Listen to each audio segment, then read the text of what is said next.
Welcome to Shaq's house. Shaq's house. That's our Shaq. You're now in Shaq's house.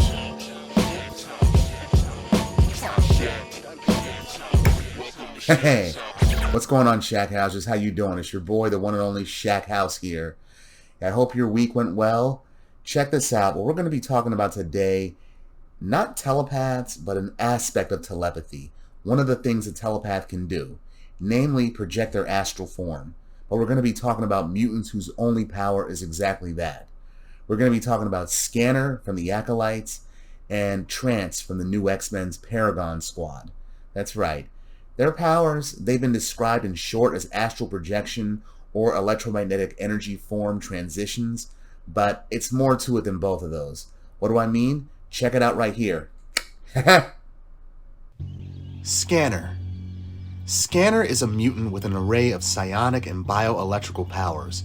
She is able to sense the unique presence of mutant and human biorhythms, detecting them from at least a few hundred feet away.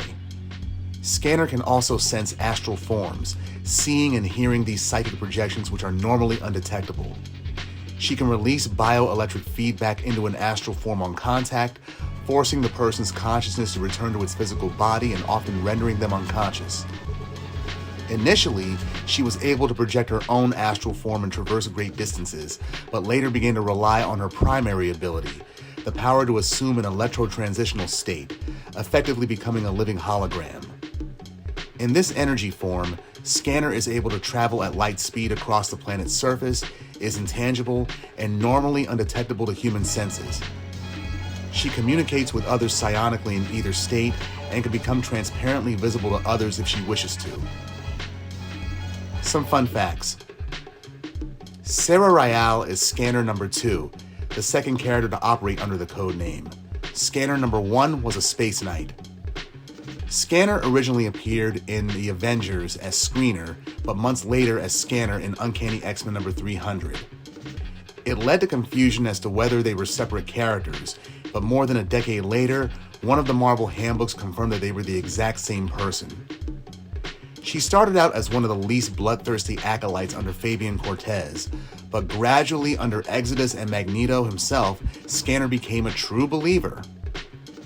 She wears red war paint during battle, but she was depowered during M-Day and has not been heard about since.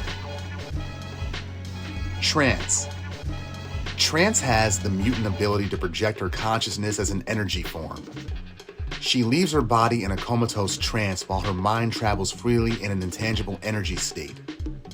This projected state can levitate and fly, pass harmlessly through solid matter, and travel at extraordinarily high speeds.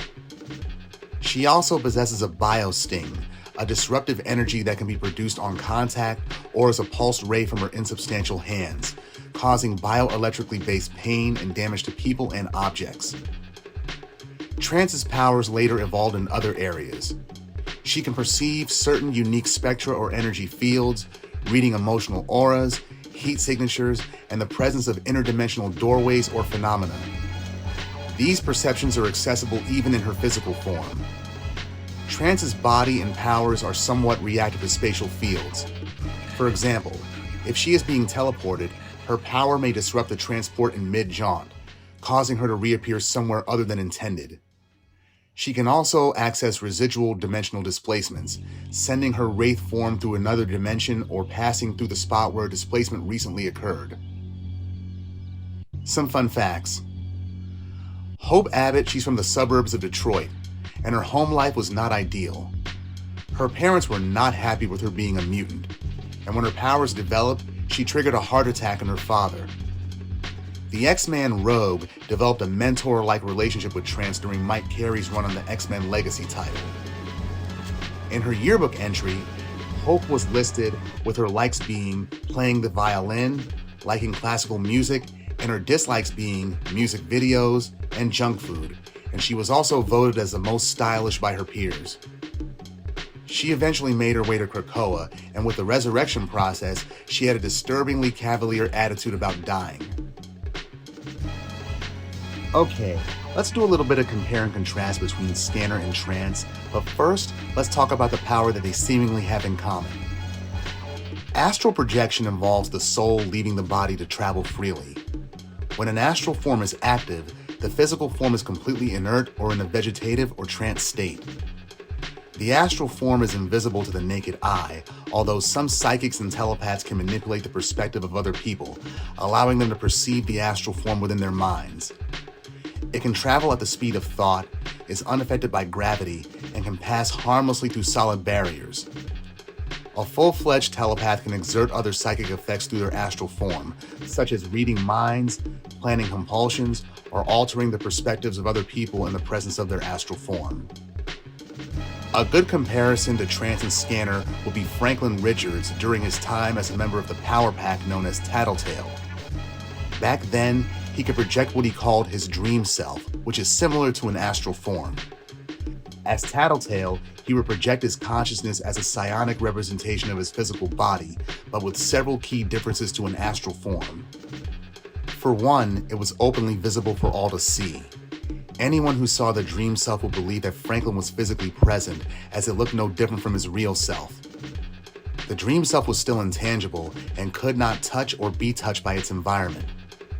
A telepath wanting to observe a distant location in their astral form must release their astral form, then direct it to travel through physical space at the speed of thought. Franklin, however, typically caused his dream self to materialize at a distant location he wanted to view instantly, instead of causing it to physically walk or fly there. Franklin could also remain conscious while his dream self was active. As Franklin's consciousness, it doesn't fully leave his body in his dream form. He could be conscious and aware of what was happening in his physical form and his dream form simultaneously, and relay reconnaissance from his dream form to others gathered around his physical body without recombining the two. Trance's mind completely left her body in astral form. Her physical form was unconscious so long as her energy form was flying free. She was visible, however, just like Franklin's dream self, and her energy form traveled at the speed of thought and was insubstantial. And it also had a biosting ability, allowing her to discharge energy on contact or while passing through a target, giving her an offensive ability not found in astral projection or Franklin's dream self. Scanner began as an astral projector. In such form, she could also project her thoughts, but it became evident that her power involves actually becoming electromagnetic radiation. Trance does the same thing, but with her astral form only.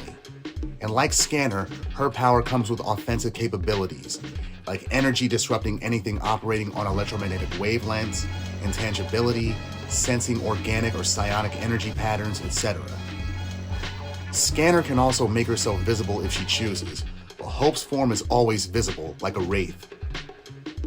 Come to think of it, they're both like Monica Rambeau, aka Spectrum, aka the first Captain Marvel, well, the first female Captain Marvel, that is.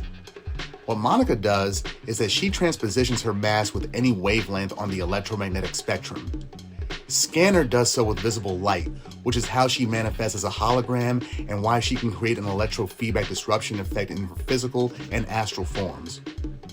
It's not just her organic mass that she's transforming into light, but her astral mass as well. Hope Abbott does the same, but with her astral mass only. However, Scanner has proven to be adept with her electro abilities and could probably do much more if the writers explored her beyond being a sycophantic mutant. But between Sarah and Hope, Scanner wins. Alright, Shackhousers, that's what I got for you this week. Tune in next week. It's going to be fire. It's going to be a comparison between two mutants who can generate heat. And no, not any of the mutants that I've already compared to my pyrokinetic video. So you tune in then, you have a good one, and I'll see you next week. Later!